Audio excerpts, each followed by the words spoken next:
El problema que tenemos en España no es dar más cheques, el problema es ampliar derechos. Y lamentablemente en vivienda en España nos gastamos la mitad que la Unión Europea, solo un 1% del PIB, mientras que en Europa se gasta en el doble.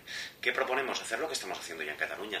Nosotros hemos promovido un pacto por la vivienda con todos los actores sociales, una ley que, por ejemplo, hace que las viviendas desocupadas durante largo tiempo pueda aplicarse el alquiler forzoso, y nosotros lo que queremos es que a nivel de España, por ejemplo, el IBI, el impuesto de bienes inmuebles de las viviendas desocupadas, el municipio que así lo decida, pues pueda gravarlo más. ¿Qué planteamos? Que la ley del mercado hipotecario sea más justa y que para cambiar de hipoteca comisión cero. ¿Qué decimos? Que lo que no puede ser es como nos proponen algunos, ampliar los años de hipoteca, porque eso significa más negocio para el banco. Lo que explicamos es que cuando un banco gane más de un 15% cada año, pague más impuesto de sociedades y así tener recursos para políticas de vivienda.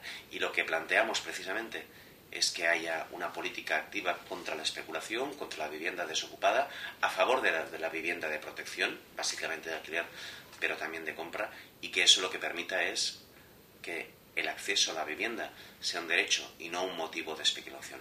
Darle la vuelta como un calcetín a las políticas de vivienda, aparcar el cheque y abordar la política de derechos, que es lo que toca.